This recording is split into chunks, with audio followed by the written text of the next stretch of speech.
Chers frères et sœurs, bonsoir. Bienvenue dans cette église Saint-Germain-l'Auxerrois et bienvenue à vous, auditeurs de France Culture, qui nous regardez sur KTO ou de Radio Notre-Dame.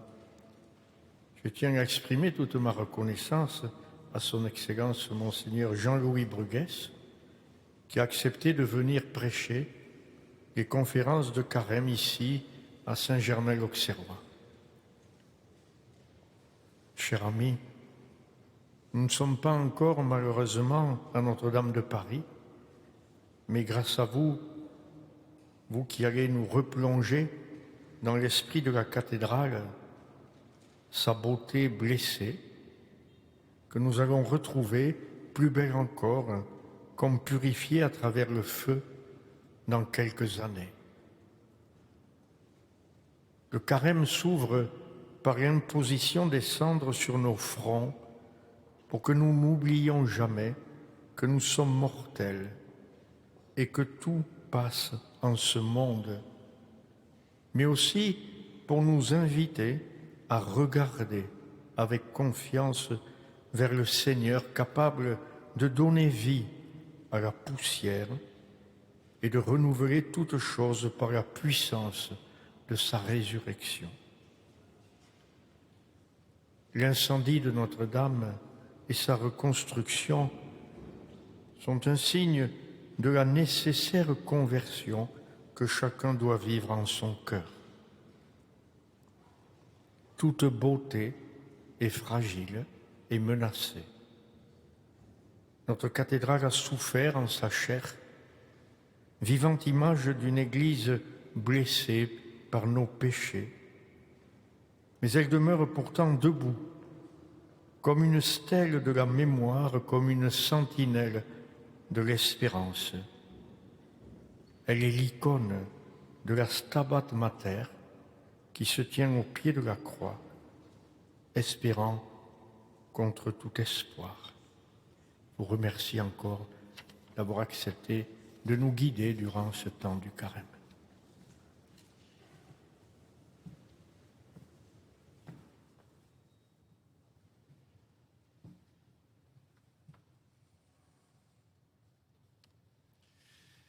Excellence, cher Georges, merci pour ces mots d'encouragement. Amis qui nous rejoignez par la voie de la radio ou de la télévision, vous tous ici présents, nous commençons aujourd'hui notre montée vers Pâques et nous nous promettons de nous retrouver à chacun de ces dimanches de carême dans cette belle église de Saint-Germain-l'Auxerrois, les yeux tournés vers Notre-Dame. La Providence qui multiplie ses tours afin de nous surprendre parvient quelquefois à nous étonner. En 1994, le cardinal Jean-Marie Lustiger, auquel ces propos voudraient rendre hommage, m'appela au téléphone pour me demander de donner pendant 3 années successives les conférences de carême à Notre-Dame de Paris. Vous y parlerez de morale, précisait-il. De fait, j'avais enseigné la théologie morale fondamentale d'abord à Toulouse, puis en Suisse. Il ne me laissait qu'une seule recommandation, garder l'accent que vos parents vous ont laissé. Vous l'aurez entendu vous-même, je reste un homme du Sud. Les techniques évoluent. C'est par un courriel que l'actuel recteur de la cathédrale vint me solliciter cette fois. Nous avons pensé que vous pourriez donner les prochaines conférences de carême. Vous y parlerez de Notre-Dame, puisqu'il s'agit de préparer sa réouverture, mais aussi de l'art et de la beauté. Sentez-vous libre de prendre ces sujets dans l'ordre qui vous paraîtra le plus convenable et d'en réaliser une synthèse. n'oubliez pas d'évoquer votre expérience personnelle. Notre-Dame avait été évoquée à plusieurs reprises dans mes conférences il y a 25 ans, plus de 25 ans, notamment à propos de la conscience. Conscience, conscience, instinct divin, immortel et céleste voix, s'exaltait déjà le vicaire savoyard de Rousseau, qui ouvrait ainsi la voie à la modernité. Dans un de ses radiomessages, Pie XII, l'un des grands théoriciens du sujet, déclarait « La conscience est donc, pour prendre une image antique mais tout à fait juste, un sanctuaire sur le seuil duquel tous doivent s'arrêter, même le père, même la mère, lorsqu'il s'agit d'un enfant. Un sanctuaire. Un sanctuaire, avais-je avancé, qui ne disparaîtra que lorsque s'éteindra le dernier homme sur la terre, alors qu'auront péri depuis longtemps les sanctuaires de pierre. Que reste-t-il des temples d'Ancor ou de ceux de Palenque, à demi recouverts par les vagues immobiles d'une forêt sans cesse renaissante? Les eaux du Nil ont submergé temples et tombeaux d'une Égypte restée énigmatique, dont les trésors ont été dispersés dans les grands musées du monde.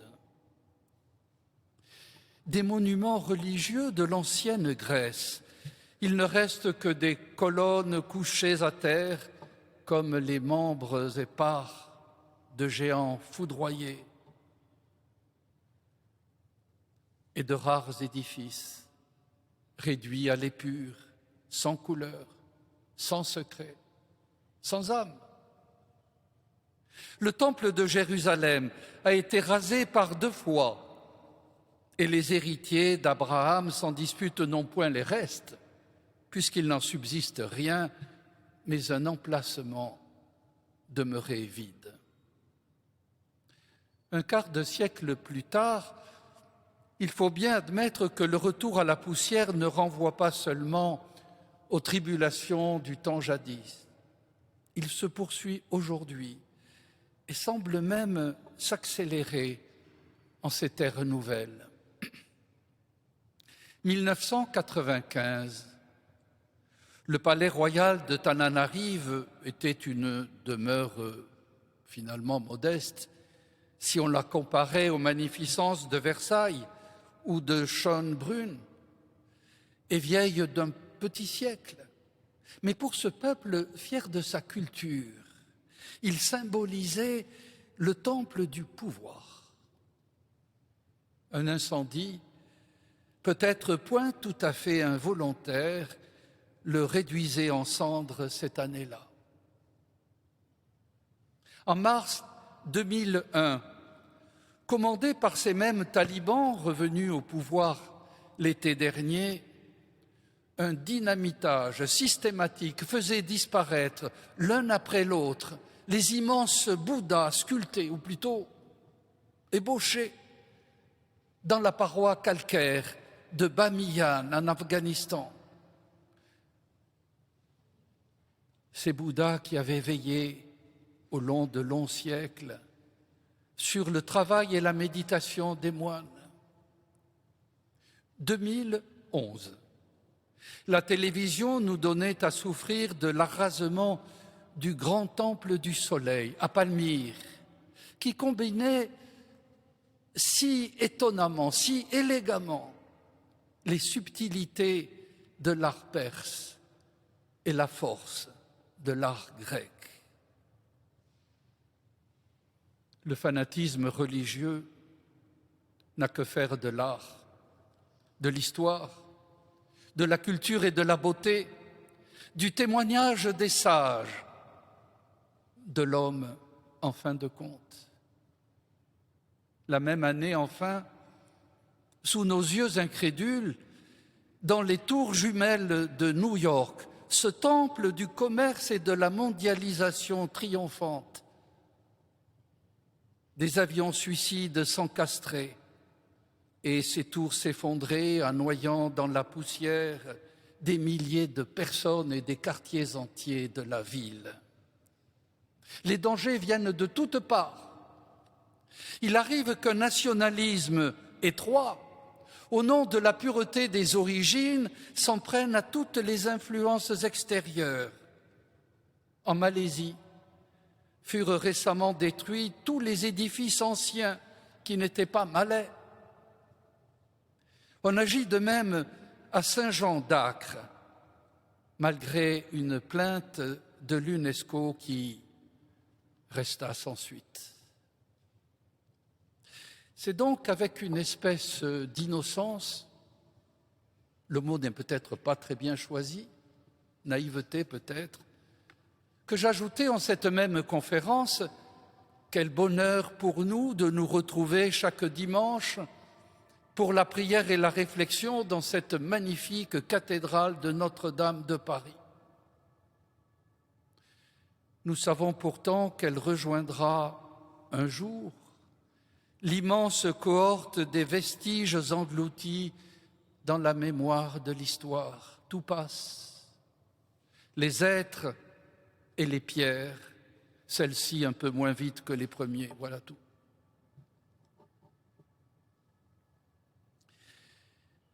Mes paroles voyaient plus loin que mon esprit. La Providence nous étonne, disais-je, lorsqu'elle nous plonge dans la désolation la plus inattendue. Qui aurait imaginé que nous allions assister à la réalisation, certes partielle, de ces prévisions qui, dans mon esprit du moins, restaient quelque peu rhétoriques. 15 avril 2019, il est 18h18, c'est l'heure de la messe du soir dans la cathédrale. Dans le poste de sécurité, l'alarme soudain signale un début d'incendie. L'alerte est donnée au clergé qui interrompt la cérémonie. L'évacuation de la cathédrale se fait dans le calme. Mais aucune inspection ne détecte d'anomalie. 18h45, seconde alarme. L'appel est lancé aux services de sécurité qui sont sur les lieux à 19h. Le feu a pris dans la toiture, la fameuse forêt, au pied de la flèche et s'est développé avec tant de rapidité que l'accès au comble et l'usage des colonnes sèches sont désormais impossibles. Les pompiers ne peuvent intervenir que de l'extérieur et bientôt l'incendie est hors de contrôle. Sous les yeux de la foule immense qui s'est amassée et regarde, médusée, la flèche s'effondre à 20h freinée dans sa chute par l'échafaudage monté pour la restaurer. Mais crève. Une portion de voûte de la nef et du bras droit du transept, fracassant les pierres situées, les chaises situées en dessous. La toiture et sa charpente sont dévorées par le feu à une vitesse stupéfiante. Et dans ce combat inégal, les pompiers tentent par une muraille d'eau projetée avec des lances à haute pression de protéger les tours occidentales. Ils finissent par arriver, par accéder à la terrasse des Chimères, pénètrent dans le clocher et parviennent à bout du feu. 22h40, après 4 heures, le feu est sous contrôle. Mais l'édifice est-il sauvé pour autant? L'effondrement de la voûte de la croisée du transept qui survient peu après rappelle que l'édifice reste en état de péril critique. Tristesse, accablement, désolation. Les mots nous manquent pour désigner ce désastre. Qui l'aurait cru? Qui aurait pu même l'imaginer? Notre-Dame offensée, Notre-Dame martyrisée, Notre-Dame éventrée, tandis que continue à se dresser comme stupéfaite et désormais sans voix les tours de la façade. À l'intérieur règne l'odeur âcre des poutres calcinées. La poussière de plomb mettra plusieurs jours avant de se déposer. L'eau a tout envahi, finalement aussi redoutable que le feu pour la conservation du mobilier. Vu du ciel, on aurait dit qu'un aigle géant avait été foudroyé en plein vol et cloué là, en ce bord de l'île de la Cité, son plumage détrempé, laissant apercevoir des pans entiers de sa carcasse. Une croix immense, mise à nu. Les prophètes, quelquefois, laissent leur longue vue aux poètes. Notre-Dame est bien vieille, annonçait Gérard de Nerval, mais dans quelques 1000 ans, le temps fera broncher, comme un loup fait un bœuf, cette carcasse lourde, tordra ses nerfs de fer, et puis d'une dent sourde, rongera lentement ses vieux os de rocher. La stupéfaction, a-t-on écrit, a été générale. Je dirais plutôt qu'elle a été universelle. Paris, la ville la plus visitée au monde. Notre-Dame, le monument le plus couru de Paris, puisque s'y rendaient chaque année plus de 12 millions de visiteurs. Notre-Dame, devenue Notre-Dame des peuples, de tous les peuples. On a répété que ceux qui franchissaient les portes de l'Église n'étaient pas des pèlerins, c'est vrai.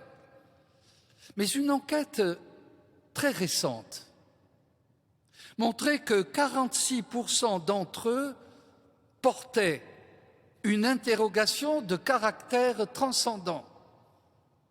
Et par ailleurs, qui pourrait soutenir que l'espace, la beauté, la lumière, les œuvres d'art, la musique peut-être un morceau de liturgie pris en déambulant dans les bas-côtés, l'expérience du sacré en un mot, n'ont pas suscité chez beaucoup de ces voyageurs de partout un pincement de cœur, un battement de l'âme, un réveil de nostalgie.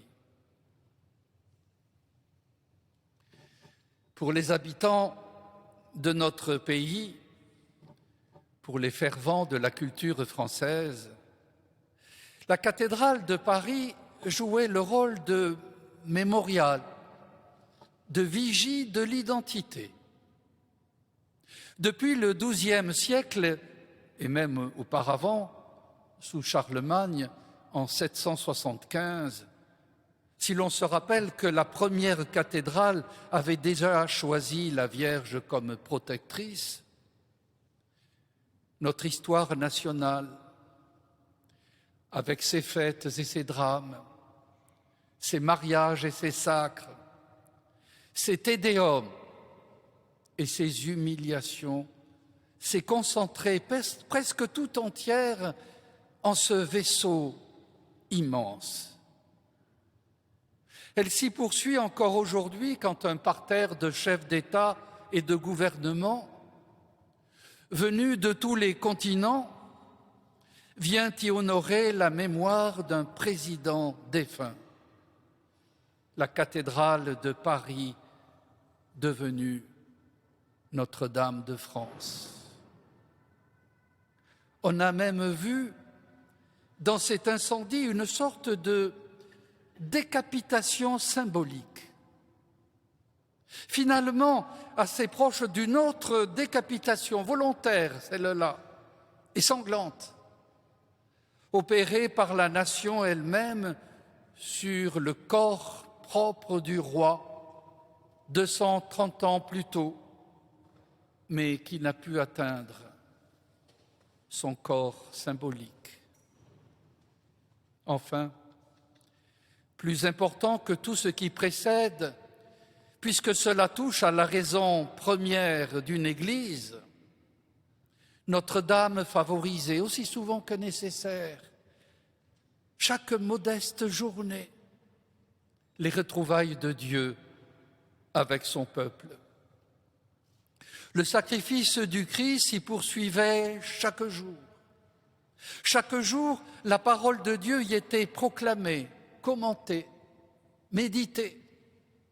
Chaque jour, son lot de pécheurs repentants, d'âmes inquiètes et de dévots sincères franchissait ses portes. Notre-Dame, témoin des patientes et laborieuses avancées des fidèles sur la voie de leur Seigneur, ou bien témoin de fulgurantes conversions, comme celle de Claudel devant la belle effigie qui a trouvé un refuge provisoire en cette église de Saint-Germain, juste à ma gauche en ce moment. Notre-Dame qui écoute et qui intercède pour nous. Notre-Dame des poètes, Notre-Dame des pauvres airs. Voici la lourde nef où nous ramons tout nus sous vos commandements. Voici notre détresse et nos désarmements. Charles Péguy présentait Paris à sa patronne, Notre-Dame, en ces termes qui donnent son titre à notre cycle. Voici la lourde nef. 1000 questions surgissent. Et l'une d'entre elles m'a particulièrement marqué, formulée par un essayiste juste après la tragédie. Quelle est cette époque qui prétend augmenter l'homme sans conserver ses chasses? Quelle est cette impéritie, comme la modernité manque de sérieux? Pourquoi ne sommes-nous pas, malgré nos revendications, de meilleurs conservateurs? Et que signifie cet écroulement? Et de risquer une amère interprétation. L'époque, peut-être, ne méritait-elle plus cette flèche? Elle ne s'est pas effondrée, elle s'est soustraite au carnaval. Et si l'effondrement de la flèche était la suite logique que nous faisons subir à l'histoire, l'oubli, le ricanement, la certitude de nous-mêmes, l'emballement, l'hybris, le fétichisme de l'avenir, et un jour, les cendres.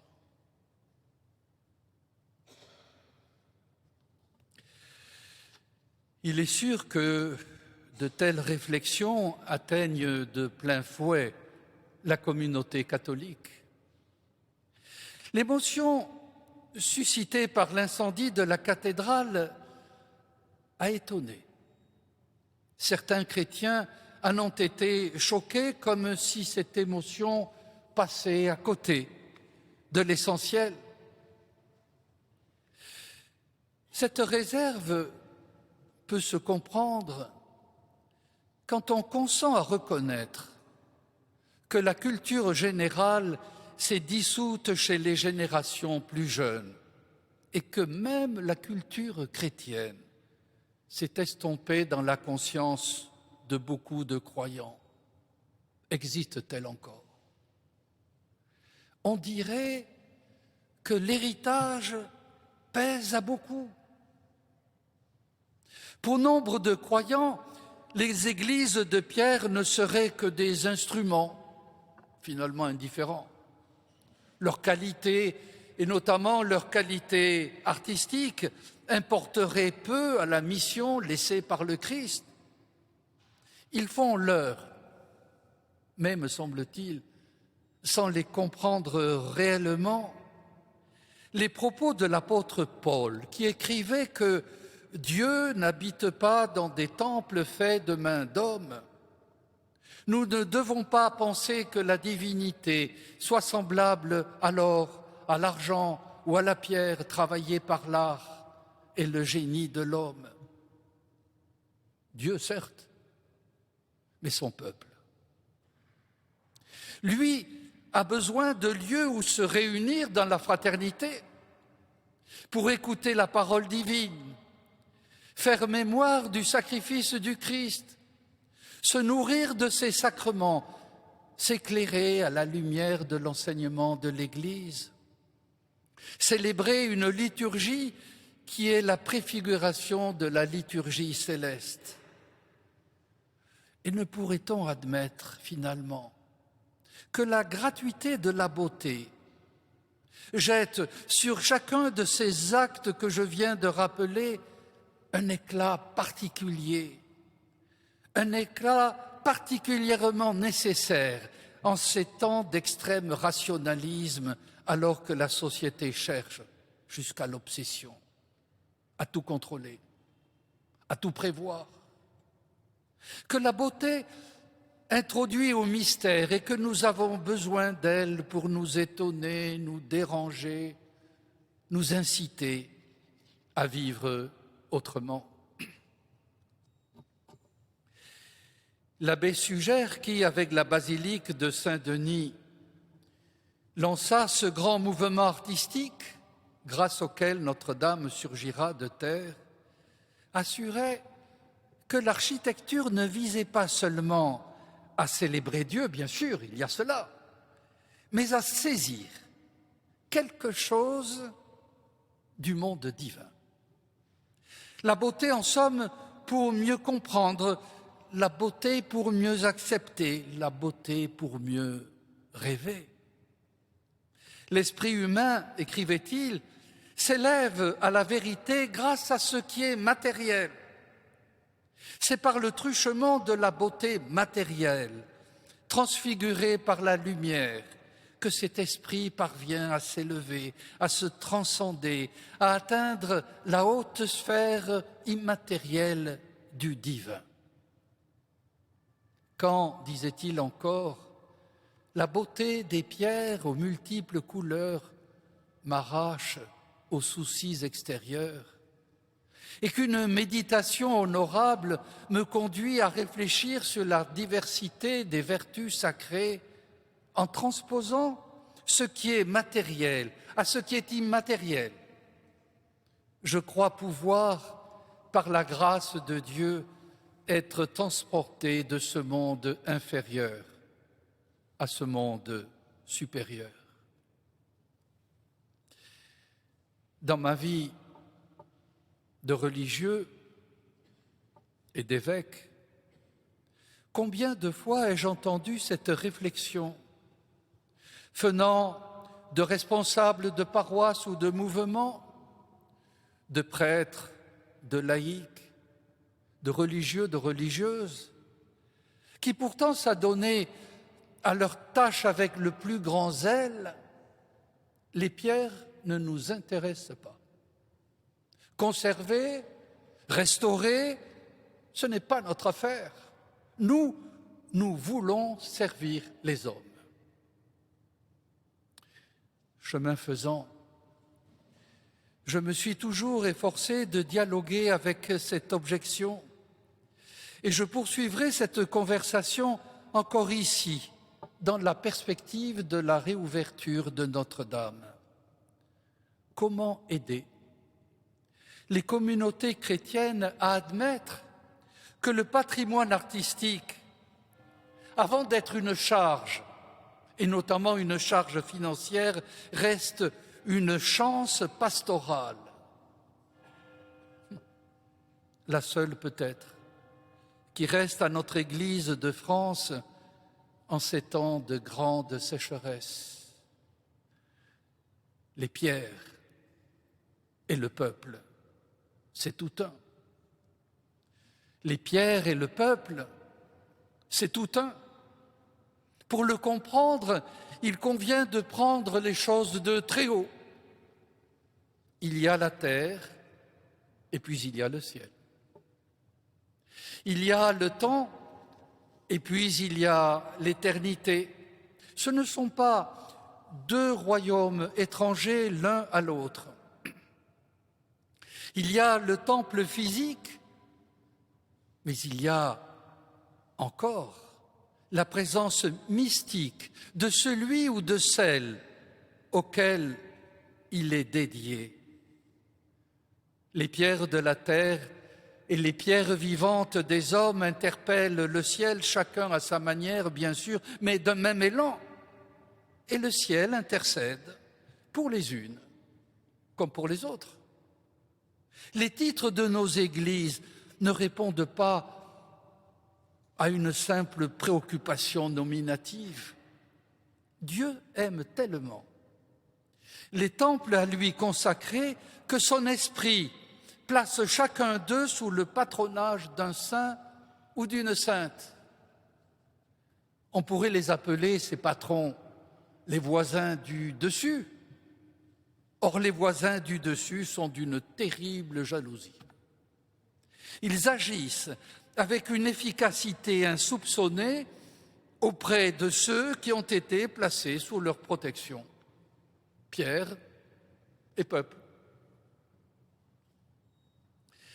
La constitution dogmatique Lumen Gentium du dernier concile contient un passage magnifique. Étant plus intimement liés avec le Christ, les habitants du ciel continuent à affermir plus solidement toute l'Église en sainteté. Ils ajoutent à la grandeur du culte que l'Église rend à Dieu sur terre et l'aident de multiples façons à se construire plus largement.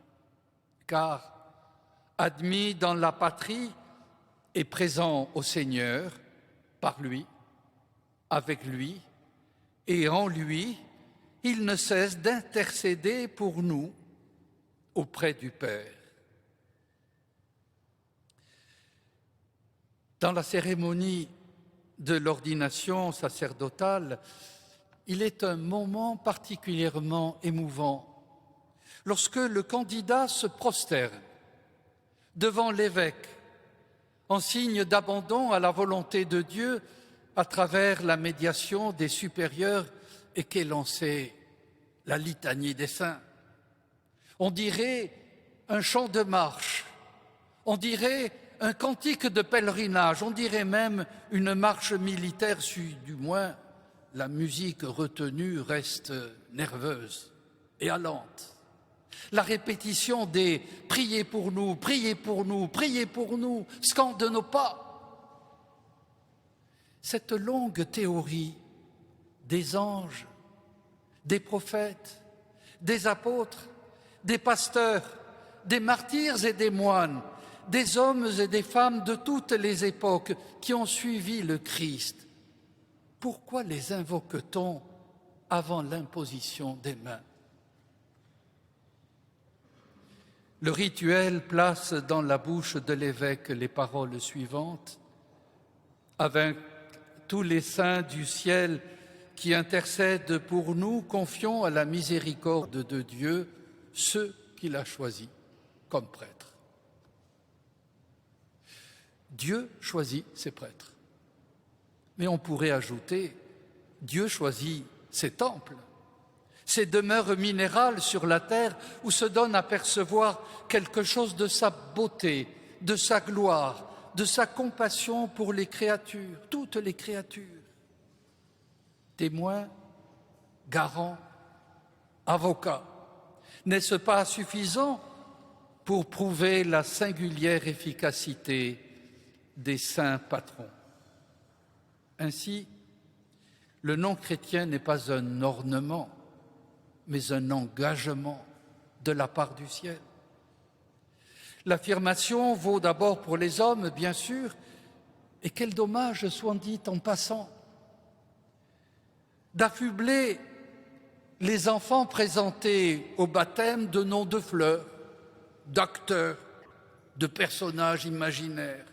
Que d'occasions manquées pour ces petits de se faire assister par de célestes parrains et marraines tout au long de leur pèlerinage sur la terre. L'affirmation implique aussi, d'une manière qui reste mystérieuse certes, mais que nous devons tenter de cerner, les sanctuaires. La cathédrale de Paris a été placée, nous le disions, sous le vocable de Notre-Dame. Il revient donc à la Mère de Dieu de protéger la maison qui s'est réclamée d'elle au long des péripéties de l'histoire, même dans la douleur. Cette première conférence porte ainsi, au vu du drame récent, le titre de Notre-Dame des douleurs. Mais qui dit protéger, dit aussi présider à sa restauration. Les lectures liturgiques de ce carême ne parlent pas de la Vierge Marie, à l'exception de 2 épisodes. Dans quelques 3 semaines, nous célébrerons l'Annonciation. C'est à cette occasion que la jeune fille pieuse entrera sur la scène évangélique. Et puis il y aura, au cours de la Semaine sainte qui viendra couronner le carême, la lourde station au pied de la croix d'une mère éplorée, Stabat Mater, chantée avec tant de délicatesse par un Pergolèse, ou avant lui par un Palestrina, ou encore plus près de nous par Rossini et Poulenc, entre ces 2 extrémités. Quelle destinée!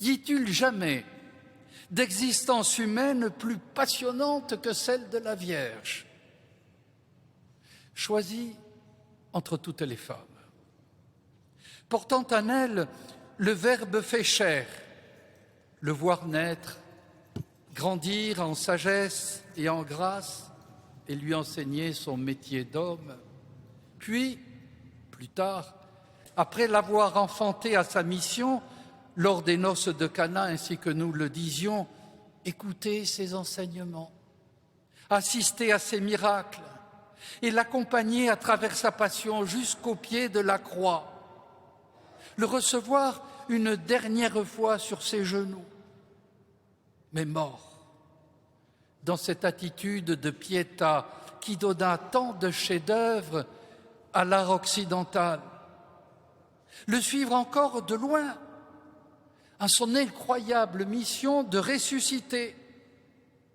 enfin recevoir son esprit au milieu de ceux qui allaient porter son évangile jusqu'aux extrémités de la terre, avant de s'acheminer dans la plus grande discrétion vers le partage éternel de la gloire céleste, la dormition, l'Assomption. En vérité, aucun héros romanesque, aucun grand personnage de l'histoire ne soutient la comparaison. C'est que Marie de Nazareth avait été associée de manière privilégiée à la plus grande aventure de tous les temps, la seule qui importait finalement, celle du salut. On aurait aimé dès lors la connaître au plus intime, percevoir ses réactions, les mouvements de son cœur, entrer dans son âme en somme. Or, Marie ne dit rien.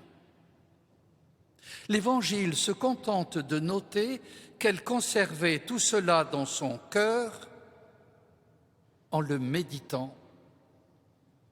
Il y a dans ces 2 verbes, conserver et méditer comme un secret de vie, en gardant au plus profond d'elle-même les épisodes dont elle était le témoin, c'est du mystère tout entier qu'elle devenait garante. En savoir davantage, parce qu'on n'aime bien que ce que l'on connaît. La dévotion populaire répond à ce désir, stimuler l'imaginaire en s'appuyant sur la parole de Dieu, de près ou de plus loin, pour affermir la foi. On sait que le pape François revient souvent sur ce thème parce que la dévotion populaire constitue, du moins je le crois, le premier ressort de la nouvelle évangélisation lancée par Jean-Paul II. Malmené dans les premières années de l'application du Concile, rappelez-vous cette fameuse opposition entre la foi et la dévotion, elle reprend droit de cité à nos vieilles terres de chrétienté, où tant de basiliques, tant d'églises, tant de chapelles de campagne se prêtent si bien à des pèlerinages renouvelés. 7. Les chiffres ont toujours fasciné. 7 est réputé parfait, signe de plénitude et de surabondance. Le premier livre de la Bible, celui de la Genèse, racontait déjà la création en 7 jours. Lorsque Jésus commence sa vie dite publique, à Cana, il prend soin de préciser, l'évangéliste, que la scène se déroule le 7e jour, c'est-à-dire le jour de l'inauguration d'une création nouvelle. Et le chiffre se répétera comme un refrain tout au long du dernier livre de la Bible, l'Apocalypse. La dévotion populaire a évoqué les 7 paroles du Christ en croix, magnifiquement mises en musique par Joseph Haydn, mais aussi la figure de Notre-Dame des 7 douleurs, vénérée juste après la fête de l'exaltation de la croix. On avait cependant quelque peu oublié qu'il existait aussi depuis le Moyen-Âge les 7 joies de Marie. À la Pinacothèque de Munich, un tableau de Hans Memling porte justement ce titre, les 7 joies de Marie.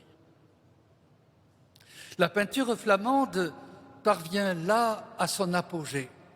Je me suis souvent demandé pourquoi cet art-là pénétrait jusqu'au plus profond de nous-mêmes, jusqu'à l'âme. Le génie de cette peinture consiste en ce que l'extrême précision du détail et la rigueur des descriptions de paysages n'accrochent le regard que pour le conduire aux portes du mystère. Un esprit fait de sérénité, d'intimité, de douceur et même de tendresse traverse les vues panoramiques et imprègne les instruments les plus prosaïques. Les extérieurs sont rendus par des couleurs sombres, froides, bleues, verts ou noires, et nous incitent à entrer dans ces maisons et s'enfermer dans des pièces douillettement chauffées où dominent le jaune et le rouge, couleur de l'âtre, couleur de l'âme. Et en fixant notre attention sur ces objets concrets, le pinceau laisse deviner, comme malgré nous peut-être, qu'il existe un autre monde plus beau et plus profond, qui à peine entrevu fait entrer dans notre cœur une nostalgie inextinguible. Memling raconte la merveilleuse aventure de celle qui a été comblée de grâce. Au cours de ce carême, quelques-unes des stations qu'il suggère seront laissées à notre méditation. Il s'agira à chaque fois de demander à Marie de nous conduire jusque dans sa cathédrale et d'évoquer à l'ombre de la première église de France toutes nos églises de pierre où la création artistique s'est mise au service du message évangélique. Car il existe une voie chrétienne de beauté.